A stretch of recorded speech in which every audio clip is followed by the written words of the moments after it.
Welcome back to College Algebra, Math 1313. Today we're going to be looking at linear inequalities. So we've looked at equations, we've looked at linear equations, rational equations, quadratic equations. Now we're going to be looking at what happens if you take that equal sign and turn it into a greater than or less than sign and build up a linear inequality.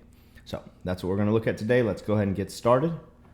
This is the last section in Chapter 2. So as we finish up today, it's a good idea to go back and watch all of Chapter 2 sections, read through the text, try some practice examples, try the practice problems as your homework, and start preparing for a Chapter 2 test that's coming up.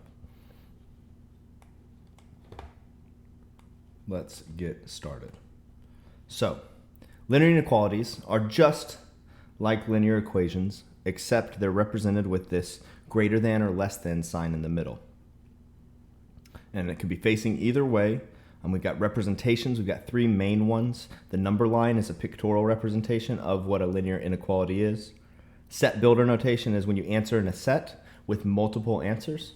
And interval notation is the most common and the one that you'll be submitting on your homework and that we ask you to write in this class. So I would say interval notation is the most important, though all three we need to know for this class.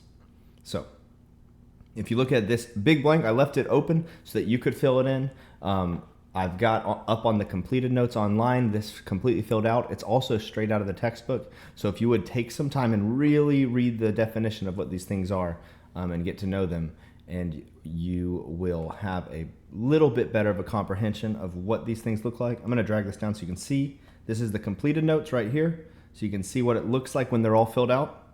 We've got a lot of different options with two signs or one sign or a greater than or equal to sign or less than or equal to sign, and the way it plays out in interval notation, which you're going to see today as we go through some examples. But I just wanted to point out that this is a good reference table for you to fill out on your own and really see, do I know each individual case and what it could look like? So we're going to skip that and we're going to go straight to an interval builder notation. I think it says both. No, it says interval, but let's go ahead and do all three just so we can get one time practicing all three notations.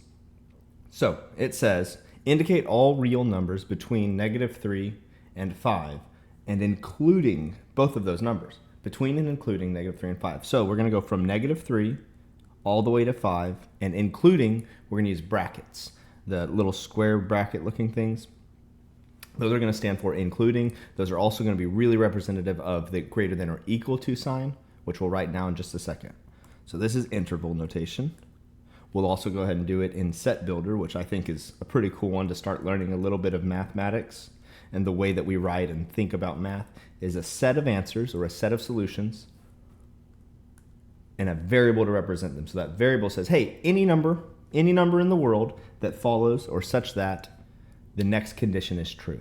And so we've got -3, and we know x better be bigger than -3, and it better be smaller than 5, and you can close up that set.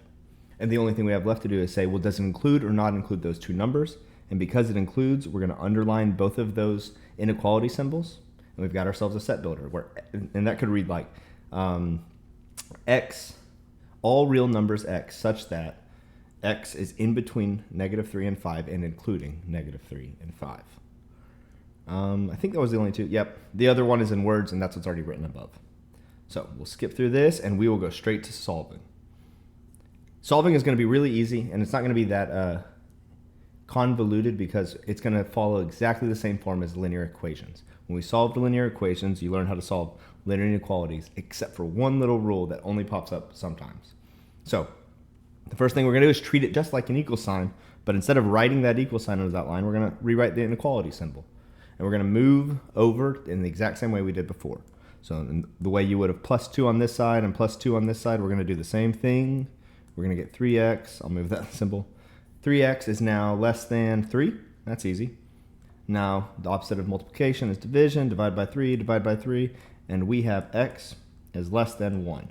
I'm going to introduce this rule now just because we did it, but we didn't. We could have done it. We could have divided or multiplied by a negative number. We didn't, but we could have. And if you divide or multiply by a negative number. You've probably heard this before, but you flip the inequality. I think that's probably said somewhere up above, and if not, it's definitely said in your textbook. It hasn't been said yet, but even though we didn't do it yet, I wanted to establish that rule so that we could check and see, did we divide or multiply by a negative? No, so we don't flip the sign. We're good to go. That's our answer. But because I said interval is the most important, let's write it an interval. This is an interval where x is less than 1. So that includes 0, that includes negative 100, that includes negative 6,754. Every number less than 1 that includes. So we're going to start all the way at the left, all the way on the left side of the number line. And if you think, what's the farthest left number line number you know? Well, it's negative infinity with a soft bracket because it's not a real number that we include. It's a concept. And it goes all the way to 1. And then we go and look at our sign. Do we include or not include 1? We don't include it because we don't have the equal sign underneath the inequality. All right, I'm going to leave you for try at 4. And we're going to hop down to make it a little more complicated, hopefully to find one of those flip the sign rules. Right here. Let's flip this sign. All right, let's get our x's on the left. Let's get our constants on the right and see what happens. Something cool or something important will probably happen that we get to example. So in order to move the x's, I'm going to move 1/2 x just like we would. Ooh, that's going to be an ugly fraction. Adding fractions is hard. If you have one whole and you add a half, you're probably left with negative 3/2 x. If you're wondering like, whoa, how'd you do that so fast? I just thought about that 1 as 2/2. And now you can add the numerators. And let's go ahead in the exact same step, just different color. We'll subtract 4 so it goes away, subtract 4, and we're probably left with less than negative 3. As long as you did all the arithmetic right, we're looking at the right answer or the right equation. We got subtracting, yep. All right, now we've got to deal with this pesky negative 3/2 right there. We got to decide, there's a couple ways you could do that. One way that I see a lot of students do is to multiply by 2 and then divide by negative 3 later. Totally allowed. I like to just think about multiplying by the reciprocal, so you just do it in one step and it's all gone. So you multiply by the reciprocal, which would be 2/3, which is what that's going to do. The numerator's 6, the denominator's 6, the negatives cancel and you just get a 1. But what you do to one side, you have to do the other side, which is why we chose this problem as an example, because now we're left with x is less. Ooh, I don't know if I should write it yet or not, but we're gonna flip it no matter what. But I want to show it happen. So actually, I am gonna write it. X is less than. We've got a positive 6 on the top over 3, which is just 2, because those 3's do cancel and the negative signs cancel. But wait, we just said something really important. And I like to highlight that section, draw an arrow, so we know that we did it. If you multiply or divide by a negative, ... you flip the inequality. And so because that red step multiplied or divided by a negative, we just flipped the inequality around and got our new answer. If you multiply or divide by a negative twice, which you shouldn't do, but if you do, you flip it twice. Anytime you multiply or divide by a negative, you flip the inequality. And to put it in interval notation, we're just going to say this is every number. Oh, a number line. We can draw a number line just to show. Boop, boop, boop, boop, boop, boop, boop. All right, x is bigger than 2, but not including 2 because it doesn't have that underline. So I'm going to put 2, maybe 1, 3 here. I'm going to put a big open circle. Or sometimes you'll see it written as a bracket. I'm going to leave it as an open circle, but sometimes you'll see it written as a bracket or a parenthesis. But I'm going to do an open circle so we can see. And this says x is bigger than, so I'm just going to shade everything to the right and draw an arrow at some point. And that's the number line that's kind of going to help me realize my interval, because I'm going to start at 2 with an open bracket, and I'm going to go forever. Cool. All right. Let's do one more because we do need to do a compound inequality. So solving compound inequalities. Actually, we'll probably do both of these because there's 2 different cases, and hopefully the text gives us the 2 cases. So it's going to look a lot like solving a regular inequality, except for the first time ever, we've got 2 lines. And we're just going to treat these just as normal unless we run into a contradiction, and then we're going to split it into 2. We'll get to that later. This first one's probably going to be a standard compound inequality. So what do? We want x by itself. How do we get x by itself? Well, first we're probably going to add 8 to get it out of here.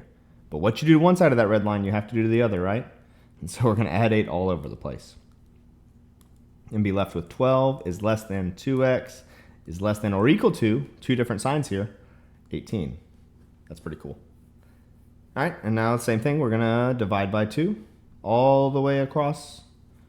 And we're probably going to be left with 6 is less than x is less than or equal to 9. Is there a contradiction? No. 6 is less than 9. And so any number in between would be what we're talking about here. On a number line, we're talking about 6, 7, 8, 9. We're talking about including 9. And we're not including 6. And we're thinking about every number in between those two things.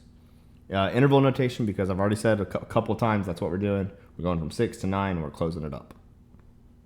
That's a really good interval notation answer. All right, so that was a pretty standard compound inequality. That's what will often happen where there were no contradictions. Nothing logically didn't make sense. Like, let's say it said 100 is less than x is less than 2. Well, 100, there's no numbers in there. And so we'd have to break it up and really look at the inequality by splitting it into two separate inequalities, which it says right here. So let's see. I bet that happens here. And if it doesn't, we'll just get a little more practice. So I'm going to draw my red lines again. Probably going to have to move these y's around to get y by itself. Not too bad. So what I'm going to do is I'm going to get the y out of the left side because we're just going to start on the left like we read. So I'm going to subtract 3y. So we get y by itself. And what you do to one side, you have to do to all the sides. So minus 3y minus 3y. Ooh, that's nice. 0 is less than 4 is alone. Negative 8y is less than 5. Okay, now we're just solving. Maybe we'll move the 4 over first. Negative 4, negative 4, negative 4. Now we've got a negative 4 is less than negative 8y, because those are going to go away, is less than 1. Still good, because negative 4 is less than 1. Let's see if something happens here.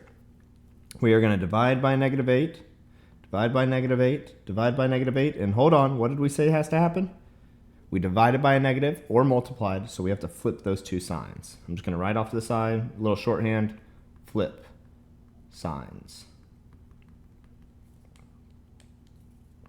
All right, so we've got a negative, negative and negative make a positive. We've got a 1/2. We've got a flip sign. We've got a y by itself. We've got a flip sign. And we got a negative 1 over 8. Oh, this one's good too, because negative 1 over 8 is less than positive 1/2. So it actually turned out just fine. So we got negative 1 over 8. We've got 1/2. We've got open let's check. Yep, we've got open brackets for both of them. And we're just going to the middle. Y is greater than the negative 1/8, and y is less than 1/2. And now that we've got that number line, we can go ahead and write it in interval notation. So we're going to put an open bracket, and we're going to include every number in between negative 1/8 and 1/2. All right, that is the bare bones of linear inequalities. That's how to solve them if they're compound or if it's just a regular single linear inequality. Hopefully this helps a little bit. You've got plenty of exercises in your textbook that you can practice. You've got homework modules to work on and practice as well.